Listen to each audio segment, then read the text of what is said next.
2 ದಿನಗಳ ಕಾಲ ದೆಹಲಿ ಪ್ರವಾಸವನ್ನು ಕೈಗೊಂಡಿದ್ದಾರೆ ಸಿಎಂ ಮತ್ತು ಡಿಸಿಎಂ.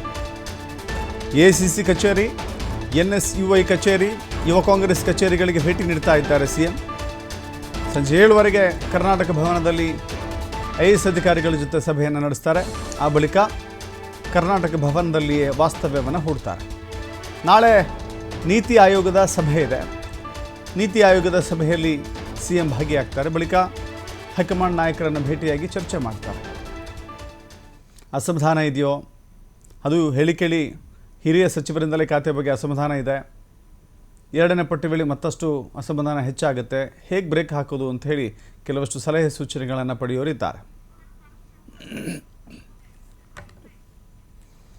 ಮತ್ತಷ್ಟು ಮಾಹಿತಿ ನಮ್ಮ ಪ್ರತಿನಿಧಿ ಸ್ವಾಮಿ ನೀಡ್ತಾರೆ. ಸ್ವಾಮಿ, ಈಗ ದೆಹಲಿಯಲ್ಲೂ ಕೂಡ 2ನೇ ಹಂತದ ಸಚಿವ ಸಂಪುಟದ ವಿಸ್ತರಣೆಯ ಸಂದರ್ಭದಲ್ಲಿ ಯಾರನ್ನು ಸೇರಿಸಿಕೊಳ್ಳಬೇಕು, ಯಾರನ್ನು ದೂರ ಇಡಬೇಕು, ಹೇಗೆ ಒಂದು ಸಮಚಿತ್ತದ ಬ್ಯಾಲೆನ್ಸ್ಡ್ ಕ್ಯಾಬಿನೆಟನ್ನು ರಚನೆ ಮಾಡಬೇಕು ಅನ್ನೋದಿದೆಯಲ್ಲ, ಅಷ್ಟು ಸುಲಭದ ಮಾತಲ್ಲ. ಇವತ್ತೇನೆಲ್ಲ ಚರ್ಚೆಗಳಾಗಬಹುದು. ಜೊತೆಗೆ ಅಲ್ಲಿ ಸಚಿವರಾಗಬೇಕು ಅನ್ನುವರು ಕೂಡ ಬೀಡು ಬಿಟ್ಟಿದ್ದಾರೆ.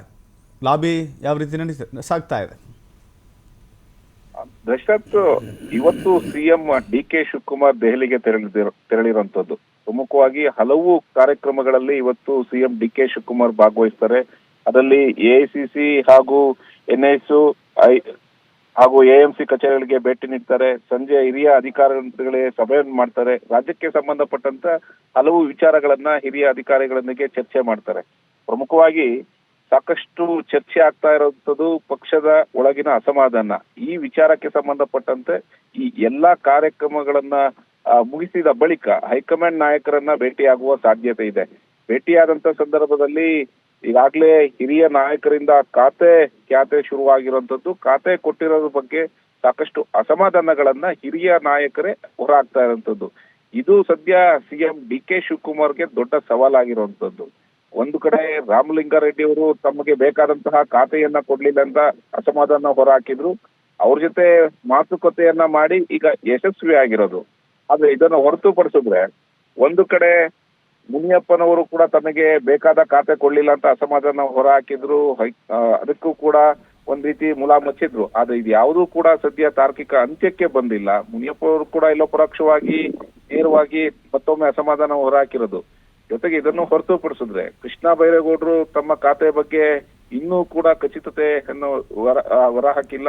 ಈಗಾಗಲೇ ಹೈಕಮಾಂಡ್ ಭೇಟಿಗೆ ಹೋಗಿ ದೆಹಲಿಗೆ 2 ದಿನಗಳಾಗಿದೆ. ಅಲ್ಲಿ ಹೈಕಮಾಂಡ್ ನಾಯಕರನ್ನ ಭೇಟಿಗೆ ಸತತವಾಗಿ ಪ್ರಯತ್ನವನ್ನ ಮಾಡ್ತಾ ಇರುವಂತದ್ದು. ಇವೆಲ್ಲ ಕೂಡ ಪಕ್ಷಕ್ಕೆ ಡ್ಯಾಮೇಜ್ ಒಂದು ಕಡೆ ಆದ್ರೆ, ಮತ್ತೊಂದು ಕಡೆ 2ನೇ ಹಂತದ ಪಟ್ಟಿಯನ್ನ ರೆಡಿ ಮಾಡಬೇಕಾಗಿದೆ. ಆ ಪಟ್ಟಿಯಲ್ಲಿ ರೆಡಿ ಮಾಡುವಂತ ಸಮಯದಲ್ಲಿ ಇನ್ನಷ್ಟು ಅಸಮಾಧಾನ ಹೆಚ್ಚಾಗುತ್ತೆ. ಒಂದು ಕಡೆ ಆಕಾಂಕ್ಷಿಗಳು, ಮತ್ತೊಂದು ಕಡೆ ಕೈ ಬಿಟ್ಟವರು ಕೂಡ ಸಾಕಷ್ಟು ಅಸಮಾಧಾನಗಳನ್ನ ಹೊರಹಾಕ್ತಾರೆ. ಈ ಎಲ್ಲಾ ವಿಚಾರಗಳನ್ನ ಹೈಕಮಾಂಡ್ ನಾಯಕರ ಗಮನಕ್ಕೆ ತಂದು ಹೈಕಮಾಂಡ್ ನಾಯಕರಿಂದಲೇ ಒಂದು ಖಡಕ್ ಸಂದೇಶ ಅಥವಾ ಖಡಕ್ ಸೂಚನೆಯನ್ನ ಕೊಡಿಸೋದಕ್ಕೆ ಈಗ ಸಿಎಂ ಡಿ.ಕೆ. ಶಿವಕುಮಾರ್ ಮುಂದಾಗಿರುವಂತದ್ದು. ಅಂದ್ರೆ ಎಲ್ಲವೂ ವಿಚಾರಗಳನ್ನ ನಾಯಕರು ಹೊರಹಾಕ್ತಂತ ಸಂದರ್ಭದಲ್ಲಿ ವಿಪಕ್ಷಗಳಿಗೆ ಪ್ರಮುಖ ಅಸ್ತ್ರವನ್ನ ನಾವೇ ಕೊಟ್ಟಂತಾಗುತ್ತದೆ. ಜೊತೆಗೆ ಮುಂಬರುವ ಸ್ಥಳೀಯ ಸಂಸ್ಥೆ ಚುನಾವಣೆ ಮೇಲೂ ಕೂಡ ಇದು ಗಂಭೀರ ಪರಿಣಾಮ ಬೀರುತ್ತೆ. ಇವೆಲ್ಲವನ್ನ ಗಮನದಲ್ಲಿ ಇಟ್ಕೊಂಡು ಹೈಕಮಾಂಡ್ ನಾಯಕರೇ ಇದಕ್ಕೆ ಎಂಟ್ರಿ ಆಗ್ಬೇಕು, ಅವರೇ ಖಡಕ್ ಸೂಚನೆ ಕೊಡಬೇಕು ಅನ್ನೋದು ಈಗ ಸಿಎಂ ಡಿ.ಕೆ. ಶಿವಕುಮಾರ್ ಕೂಡ ಮನವಿ ಮಾಡ್ತಿರೋಂಥದ್ದು.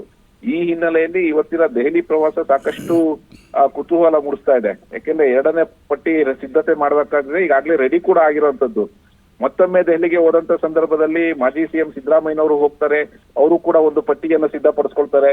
ಆ ಪಟ್ಟಿಯಲ್ಲಿ ಹೆಸರನ್ನ ಹೊರಹಾಕಿದ ಮೇಲೆ ಸಾಕಷ್ಟು ಅಸಮಾಧಾನಗಳು ಕೂಡ ಇನ್ನು ಬುಗಿದೇಳುವ ಸಾಧ್ಯತೆಗಳು ಇದೆ. ಈ ಎಲ್ಲಾ ಲೆಕ್ಕಾಚಾರವನ್ನು ಮಾಡ್ಕೊಂಡು ಎಲ್ಲದಕ್ಕೂ ಬ್ರೇಕ್ ಹಾಕ್ಬೇಕು, ಫುಲ್ ಸ್ಟಾಪ್ ಹಾಕ್ಬೇಕು ಅನ್ನೋದು ಹೈಕಮಾಂಡ್ ನಾಯಕರಿಂದಲೇ ಖಡಕ್ ಸೂಚನೆ ಕೊಡಿಸೋದಕ್ಕೆ ಈಗ ಸಿಎಂ ಡಿ.ಕೆ. ಶಿವಕುಮಾರ್ ಕೂಡ ಮುಂದಾಗಿರುವಂತದ್ದು. ಥ್ಯಾಂಕ್ ಯು ಸ್ವಾಮಿ ನಿಮ್ಮೆಲ್ಲ ಮಾಹಿತಿಗೆ.